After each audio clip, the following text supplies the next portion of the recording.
में अगर आप देखोगे तो यहाँ पर 19,537 का एक इंपॉर्टेंस रेजिस्टेंस लेवल बन चुका है। अभी फिलहाल जो गिफ्ट निफ्टी का ओपनिंग हम लोगों को बता रहा है, वो गिफ्ट निफ्टी का ओपनिंग बता रहा है कि मार्केट गैप अप के साथ ओपन हो सकता है, लेकिन ये फिलहाल का सिचुएशन है। अगर मान लो कि कल के दिन एशियन मार्केट जो है वो एशियन मार्केट थोड़े डाउन आ जाते हैं, तो अपना मार्केट इस लेवल के करीब अगर ओपन हो जाता है तो सबसे हाई प्रोबेबिलिस्टिक अपॉर्चुनिटी हम लोगों को मिलेगा। क्यों हाई प्रोबेबिलिस्टिक अपॉर्चुनिटी मिलेगा? क्योंकि बहुत सारे लोगों के स्टॉप लॉस इस लेवल के ऊपर बने रहेंगे, और अगर मार्केट इस लेवल के नीचे खुल के फिर इस लेवल को मतलब 19,537 के लेवल को अपसाइड की तरफ ब्रेक करता है, तो सबसे बेस्ट ट्रेड हमारे लिए जो रहेगा वो 19,500 का जो कॉल है, वो 19,500 के कॉल को हम लोग यहाँ पर बाय करेंगे। और इसको बाय करने के बाद ये अपसाइड का मोमेंटम कब तक बरकरार रहता है, तो ऊपर की साइड में 19,600 का जो लेवल आएगा, वो 19,600 का लेवल हमारे लिए टारगेट लेवल तक का काम करेगा। प्लस माइनस 10-15 पॉइंट आप यहाँ पर पकड़ लीजिए, ये बेस्ट ट्रेडिंग अपॉर्चुनिटी रहेगा। अगर कल के दिन मार्केट डायरेक्टली इस लेवल के ऊपर गैप अप हो जाता है, तो इमीडिएटली हम लोग कोई भी ट्रेड नहीं करेंगे, मार्केट को नीचे आने देने तक वेट करेंगे, और फिर यहाँ पर कोई प्राइस एक्शन पैटर्न बनाता है और फिर इसके बाद यहाँ से बाउंस बैक देता है, तो उस केस में हम लोग क्या करेंगे, 19,500 का जो कॉल है वो 19,500 के कॉल को यहाँ पर बाय करेंगे, और उसका जो टारगेट हमारा रहेगा, तो यहाँ पर जो भी कुछ क्लोजिंग प्राइस रहेगा हम लोग उसको टारगेट की तरह कंसीडर करेंगे। अभी इसके पीछे का साइकोलॉजी क्या है ये समझने की कोशिश करते हैं।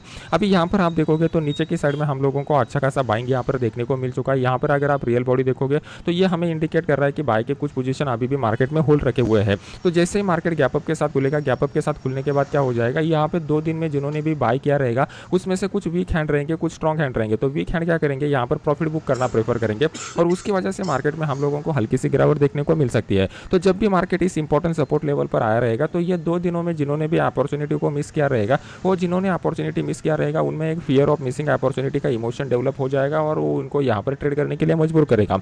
तो यहाँ पर अगर वो एंट्री करते हैं तो हाई प्रोबेबिलिटी रहेगी कि वो बाय के ट्रेड इंटर करेंगे। उसका कंफर्मेशन हम लोग प्राइस एक्शन में भी ले लेंगे और ओपन इंटरेस्ट की डेटा में ले लेंगे। प्राइस एक्शन में उसका कंफर्मेशन हम लोगों को मिलेगा कैंडल पैटर्न से। कैंडल पैटर्न में हम लोग कौन से कैंडल यूज करेंगे, हम लोग सबसे पहले हैमर कैंडल पैटर्न, या फिर अगर यहाँ पर बुलिश इनगल्फिंग कैंडल पैटर्न बनता है, या फिर कोई मॉर्निंग स्टार कैंडल पैटर्न बनता है, तो ये कैंडल पैटर्न, या फिर सिंपली एक इस तरीके का पैटर्न बनाता है प्राइस एक्शन का, तो ये हमारे लिए कंफर्मेशन हो जाएगा कि मार्केट इससे बाउंस बैक दे देगा। और यहाँ पे ओपन इंटरेस्ट के डेटा का कंफर्मेशन कैसे हो जाएगा, हम लोगों को क्या करना पड़ेगा, 19,500 का जो स्ट्राइक प्राइस है, वो 19,500 के स्ट्राइक प्राइस में सिर्फ और सिर्फ हम लोगों को पुट के साइड का ओपन इंटरेस्ट देखना पड़ेगा। अगर वहाँ पर ओपन इंटरेस्ट ऐड होता है इंट्राडे में, तो यहाँ पे इंट्राडे में आपको दिखाई देता है कि ओपन इंटरेस्ट ऐड हो रहा है, तो इसका मतलब यहाँ पर फ्रेश बाइंग हम लोगों को दिखाई दे रही है। तो उस केस में हम लोग यहाँ पर ट्रेड करने की कोशिश करेंगे। चार्ट में हम लोगों को दिखाई देगा कि जो लेवल हम लोगों ने डेली चार्ट पर ड्रॉ किया हुआ है, उस लेवल को मार्केट ने मल्टीपल बार टेस्ट किया हुआ है। मैंने आपको प्राइस एक्शन का एक सिंपल टेक्निक बताया हुआ था, जो भी लेवल मल्टीपल बार टेस्ट होता है, तो मल्टीपल बार टेस्ट होने के कारण वो लेवल वीक हो जाता है। तो जैसे ही मार्केट फ्लैट ओपनिंग के बाद उस लेवल के नीचे ओपन होकर अपसाइड की तरफ ब्रेक करेगा, तो बाय का ट्रेड मिलेगा।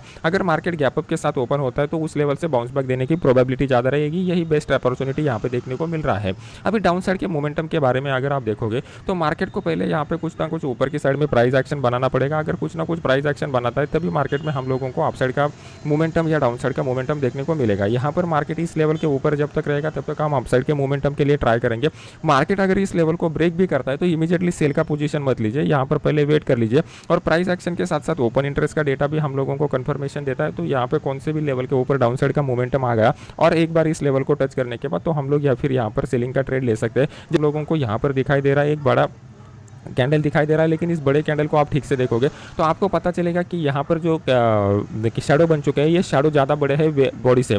अभी मैं कैंडल का एक साइकोलॉजी आपको मैं बता देता हूँ। यहाँ पर आप देखोगे तो कैंडल के पार्ट क्या होते हैं। सबसे पहला पार्ट जो होता है वो बॉडी का पार्ट होता है। अगर आप बॉडी के पार्ट को देखोगे साइकोलॉजी पॉइंट ऑफ व्यू से, तो ये बॉडी का जो पार्ट बनता है जनरली बिग प्लेयर के एक्टिविटी से बनता है, क्योंकि यहाँ पर ओपनिंग और क्लोजिंग इंपॉर्टेंट रहता है। आपने एक कहावत सुनी रहेगी, market open by the amateur and close by the professional. तो उस हिसाब से हम लोग लॉजिक लगाएंगे, तो ये जो है ये बड़े प्लेयर का एक्टिविटी हमें इंडिकेट करता है। और यहाँ पर आप देखोगे तो ऊपर की साइड में और नीचे की साइड में जो शैडो दिखाई देता है, मतलब इंट्राडे में मार्केट का जो मोमेंटम होता है, मान लो कि फॉर एग्जांपल मार्केट यहाँ पर पहले नीचे आ गया और फिर यहाँ पर स्ट्रॉन्ग बाइंग आ गई, तो यहाँ पर हम लोगों को रिटेल ट्रेडर का एक्टिविटी दिखाई देता है कि यहाँ पर रिटेल ट्रेडर ट्रैप हो चुके हैं, और बस उनके ट्रैपिंग को हमें समझना है। यहाँ पर रिटेल ट्रेडर का ट्रैपिंग हम लोगों को कैसे समझ में आएगा, इसको थोड़ा डिस्कस करते हैं, तो आपका साइकोलॉजी और ठीक हो जाएगा। ये फॉर एग्जाम्पल इस कैंडल को आप पकड़ लीजिए, ये वाला कैंडल। तो ये वाले कैंडल में हम लोगों को क्या दिखाई दिया कि पहले मार्केट जो था वो फ्लो के साथ नीचे चला, और फिर यहाँ पर ऊपर वाले रेट पर बड़े प्लेयर ने अच्छे खासे सेल के पोजीशन बनाए रहेंगे। जब भी मार्केट प्रीवियस डे के बड़े मोमेंटम के साथ नीचे आता है, तो स्मॉल ट्रेडर क्या करते हैं, स्मॉल ट्रेडर का मेंटेलिटी क्या रहता है,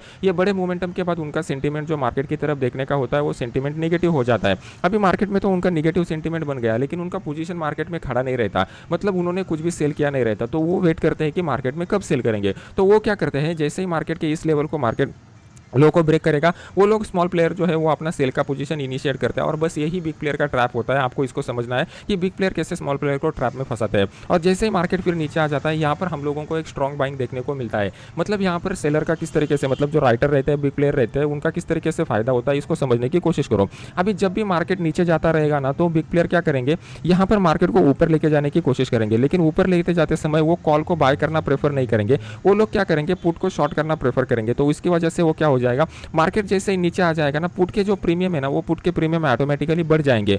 तो ये जो पुट के प्रीमियम बढ़ जाएंगे ना, तो राइटर को और मौका मिलेगा। मान लो कि यहाँ पर अगर वो पुट सेल करने जाते तो यहाँ पर 100 रुपये का प्राइस उनको सेल करने को मिलता, लेकिन यहाँ पर नीचे वाले रेट पर अगर वो जाएंगे तो उनको 200 रुपये का प्रीमियम मिलेगा सेल करने के लिए। तो जाहिर सी बात है, बड़े अमाउंट के साथ वो बड़े क्वांटिटी में बड़े स्ट्राइक प्राइस के ऊपर बड़े प्रीमियम के ऊपर अगर वो सेल करेंगे तो उनको मुनाफा ज़्यादा हो जाएगा। तो वहाँ पर वो सेल करना स्टार्ट कर देंगे। और जब भी वहाँ पर इस तरीके का मोमेंटम आएगा ना, नेक्स्ट डे अगर आप देखोगे तो नेक्स्ट डे आपको अपसाइड का मोमेंटम दिखाई देगा। तो ये बड़े प्लेयर का ट्रैपिंग आपको समझना पड़ेगा। अभी ये कैंडल के ऊपर मैंने आपको बता दिया कि बड़ा बाइंग हुआ, नेक्स्ट डे मार्केट ने अपसाइड का मोमेंटम दिखाया। ये कैंडल के ऊपर नीचे की साइड में बाइंग का अच्छा मोमेंटम हुआ, या अपसाइड का मोमेंटम दिखाया। यहाँ पर नीचे की साइड में अच्छा खासा बाइंग हुआ, नेक्स्ट डे मार्केट ने अपसाइड का मोमेंटम दिखाया। यहाँ पर अच्छा बाइंग हुआ, नेक्स्ट डे अपसाइड का मोमेंटम दिखा दिया। तो अगर आप हिस्टोरिकल चार्ट के ऊपर देखोगे तो आपको बहुत बार ऐसा देखने को मिलेगा कि इस तरीके से आप ट्रैपिंग का फिनोमेना पकड़ सकते हो और अपने इंडिविजुअल ट्रेड के लिए यूज कर सकते हो। यहाँ पर डबल ट्रैपिंग हुआ है, मतलब नीचे की साइड से भी बाइंग के पोजीशन बने हैं, ऊपर की साइड से भी सेलिंग के पोजीशन बने हुए हैं। तो इन बिटवीन हम लोग ट्रेड करने के लिए इंटरेस्टेड नहीं रहेंगे। मार्केट इस लेवल को ब्रेक करेगा क्या? अगर मार्केट इस लेवल को ब्रेक करेगा ना, तभी ट्रेड करने में मजा आएगा।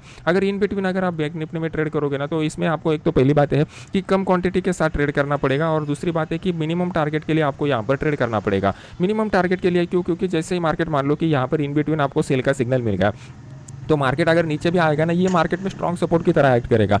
तो यहाँ पे आपको एनी हाउ मार्केट में से पार्शियल प्रॉफिट तो कम से कम बुक करना पड़ेगा। उसके अलावा आपके पास कोई चारा नहीं है। तो बेटर वे आप क्या कीजिए, अच्छा अपॉर्चुनिटी ढूंढने का कोशिश कीजिए। अभी अच्छा अपॉर्चुनिटी किस तरीके से ढूंढा जाता है उसको समझने की कोशिश करते हैं। तो यहाँ पर आप देखोगे तो ऊपर की साइड में बहुत ही इंपॉर्टेंट रेजिस्टेंस लेवल हम लोगों को मिल रहा है। एक्चुअली ये रेजिस्टेंस लेवल नहीं आ रहा है, रेजिस्टेंस जोन निकल करके आ रहा है। मैंने हमको पुराने वाले वीडियोज़ में प्राइस एक्शन के बारे में एक इंपॉर्टेंट सीक्रेट बताया हुआ था कि बड़े प्लेयर के पोजीशन कहाँ पर इनिशिएट हुए हैं, ये हम लोग प्राइस एक्शन से कैसे पता कर सकते हैं। तो सिंपल सी बात है, जहाँ पर इस तरीके का बड़ा मोमेंटम आपको देखने को मिलता है ना, समझ लेना कि वहाँ पर बड़े प्लेयर के पोजीशन बने हुए हैं। फॉर एग्जांपल अगर आप देखोगे तो यहाँ पर मार्केट में एक अच्छा खासा बड़ा प्लेयर का पोजीशन बना। यहाँ पर जनरली क्या होता है, 45,000 के नीचे मार्केट में स्ट्रॉन्ग गिरावट देखने को मिलती है, लेकिन बड़े प्लेयर उससे पहले ही सेल के पोजीशन बनाना स्टार्ट कर देते हैं। तो यहाँ पे एक अच्छा पोजीशन बना। मैंने आपको बताया हुआ था कि ये वाला जोन आपके लिए रेजिस्टेंस का जोन रहेगा। एक्जैक्टली मार्केट ने 2 बार इसको रिस्पेक्ट किया हुआ है। आगे 2 बार में इसमें साइकोलॉजी को आप समझने की कोशिश कीजिए कि किस तरीके से साइकोलॉजी वर्क होता है। तो पहली बार जब मार्केट में रिस्पेक्ट किया तो ये हमारा रिवर्सल 1 पॉइंट बन गया, तो मार्केट ज्यादा नीचे आ गया। फिर दूसरी बार जब मार्केट ने यहाँ पर रिस्पेक्ट किया तो मार्केट ज्यादा नीचे नहीं आया, इस प्रीवियस लो को ब्रेक नहीं कर पाया, और मार्केट ने इस लोअर लो के बाद हायर लो यहाँ पर बनाना स्टार्ट कर दिया। तो ये हमें क्लियरली इंडिकेट करता है सबसे पहले बड़े प्लेयर के पोजीशन इस जगह पर बने रहेंगे। फिर उसके बाद जो भी यहाँ पर उनको प्रॉफिट बुकिंग के बाद, रिटेल ट्रेडर के प्रॉफिट बुकिंग के बाद अपॉर्चुनिटी मिला, तो ज्यादा क्वांटिटी के साथ इन्होंने यहाँ पर पोजीशन बनाया। और यहाँ पर उन्होंने ज्यादा पोजीशन नहीं बनाया, क्योंकि अगर उनके ज्यादा पोजीशन बने रहते तो मार्केट इस तरीके से और भी नीचे चला जाता। तो बस इसी मार्केट के साइकोलॉजी को आपको मार्केट में रीड करना सीखना है। इसका एक सिंपल टेक्निक है कि मार्केट का जो इंडिविजुअल कॉन्शियसनेस है, उस इंडिविजुअल कॉन्शियसनेस के साथ आपका जो कॉन्शियसनेस है वो मैच होना चाहिए, तभी जाके ये चीजें आपको ऑटोमेटिकली लाइव मार्केट में समझ में आ जाएगी। नहीं तो आप कितना भी एनालिसिस कर लो, आपको कुछ फायदा नहीं होने वाला। अभी इसका बेनिफिट कैसे उठाना है इसको समझने की कोशिश करते हैं। कल के दिन अभी कितना पॉसिबिलिटी है? पहला पॉसिबिलिटी, मार्केट थोड़ा सा गैप अप खोल के इस लेवल को ब्रेक करेगा। अगर मार्केट इस लेवल को ब्रेक करता है, मतलब यहाँ पर 45,131 के लेवल के ऊपर निकलता है, तो उस केस में हम लोग 45,100 का जो कॉल है वो 45,100 के कॉल को यहाँ पर बाय कर सकते हैं। इसको बाय करने के बाद हमारा जो मिनिमम पहला टारगेट निकल के आएगा, ये वाला लेवल यहाँ पर मिनिमम पहला टारगेट निकल के आएगा। अब ये वाला लेवल क्यों इंपॉर्टेंट है? अगर आप देखोगे तो यहाँ पर एक स्ट्रॉन्ग सेलिंग देखने को मिल चुकी है, तो ये 45,400 से लेकर 500 की जोन में मार्केट आ सकता है। ये हमारा पहला कंक्लूजन हो गया। मार्केट ये गैप फिल करेगा कि नहीं करेगा, ये किसके ऊपर डिपेंड रहेगा। जब इस टारगेट लेवल के ऊपर मार्केट आएगा तो यहाँ पे किस तरीके का प्राइस एक्शन और ओपन इंटरेस्ट का डेटा बनाता है, इसके ऊपर डिपेंड रहेगा। अगर मार्केट जो है वो मार्केट डायरेक्टली गैप अप के साथ यहाँ पर ओपन हो जाता है ना, तो फिर यहाँ पर हम लोगों को एक सेलिंग का अपॉर्चुनिटी मिल सकता है। जैसा बैंक निफ्टी में हम लोगों को सेलिंग का अपॉर्चुनिटी मिल रहा है, वैसा निफ्टी में मिलने की प्रोबेबिलिटी थोड़ी कम है। तो बैंक निफ्टी में हमारे लिए ये ऊपर की साइड का इंपॉर्टेंट रेजिस्टेंस जोन हो गया। इस रेजिस्टेंस जोन में क्या हो जाएगा, मार्केट में जो बड़े प्लेयर है वो बड़े प्लेयर ने ऑलरेडी इन्होंने मंथली एक्सपायरी में मान लो कि यहाँ पर सेल के पोजीशन बनाए हुए हैं, तो ये जो जोन है ये हमारे लिए सेल का जोन बन जाएगा। तो इस जोन में मार्केट में अगर रिवर्सल का ट्रेड आता है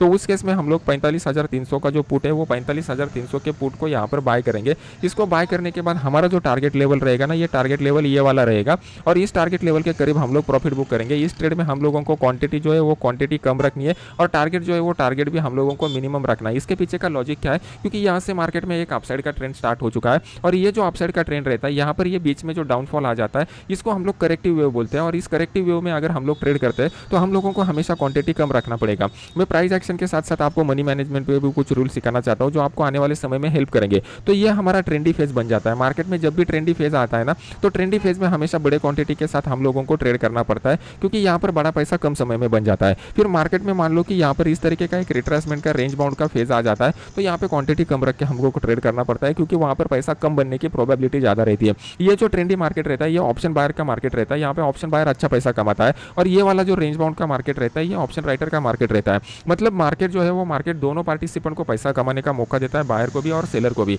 सेलर का मेरा यहाँ पर मतलब है ऑप्शन के जो राइटर है वो राइटर लोगों को भी, और यहाँ पे बायर का मेरा मतलब है कि ऑप्शन बायर लोगों को। ऑप्शन बायर चाहे पुट वाला बायर हो चाहे कॉल वाला बायर हो, तो हम लोगों को सिर्फ ये सीखना है कि हमारे पास क्या साइकोलॉजिकल स्किल बिल्टअप है क्या। अगर साइकोलॉजिकल स्किल बिल्टअप नहीं रहेंगे तो हम लोग अपने माइंडसेट को इसके साथ स्विच नहीं कर सकते, ट्वीट नहीं कर सकते, चेंज नहीं कर सकते। तो बस इसी पॉइंट को यहाँ पर समझ लीजिए। एट द एंड में आपको एक इंपॉर्टेंट बात बताना चाहता हूँ। आप लोग जितने भी लोग यहाँ पर मार्केट में स्ट्रगल कर रहे हैं उनके स्ट्रगल का मेन पॉइंट आपको समझ में आना चाहिए कि आपके स्ट्रगल का मेन पॉइंट लॉस नहीं है। आप मार्केट को समझ नहीं रहे हो, मार्केट का जो रियल नेचर है उस रियल नेचर को एक्सेप्ट नहीं कर रहे हो, ये आपका मेन पॉइंट है। आपका सक्सेस कहाँ पर डिपेंड रहता है। बहुत सारे लोग क्या करते हैं, ट्रेडिंग स्ट्रैटेजी के पीछे, ऑटोमेशन के पीछे भागते हैं और उनको सक्सेस नहीं मिलता। तो एक बात भी फ्रैंकली मैं आपको बता देता हूँ, ये आपका टाइम ऑफ वेस्ट है। आप यहाँ पर अपना कितना भी मेहनत कीजिए, टाइम वेस्ट करोगे तो यहाँ पे पैसा नहीं मिलेगा। सक्सेस जो डिपेंड रहता है वो आपके ट्रेडिंग स्ट्रैटेजी के ऊपर डिपेंड रहता है, मनी मैनेजमेंट के ऊपर डिपेंड रहता है और साइकोलॉजी के ऊपर डिपेंड रहता है। तो अगर आप मुझे फैक्टर पूछोगे तो सिर्फ आपका ये 1% सक्सेस जो है वो ट्रेडिंग स्ट्रैटेजी के ऊपर डिपेंड है, 2% सक्सेस आपका मनी मैनेजमेंट के ऊपर डिपेंड है और 97% सक्सेस आपका साइकोलॉजी के ऊपर डिपेंड है। ये पॉइंट अगर आपको अभी हजम नहीं हो रहा है तो आपको समझ लेना, आपको बहुत लंबी दौड़ आपको लगानी पड़ेगी। अभी आप बिल्कुल नज़दीक नहीं है प्रोफेशनल ट्रेडर बनने के। तो जब तक ये पॉइंट आपको समझ में नहीं आएगा तब तक आप प्रोफेशनल ट्रेडर नहीं बनोगे। मैं नेगेटिव थॉट के साथ वीडियो को एंड नहीं करना चाहता, लेकिन जो हार्ड रियलिटी है वो मुझे आपको बतानी पड़ेगी, तो मैंने आपको वो बता दिया।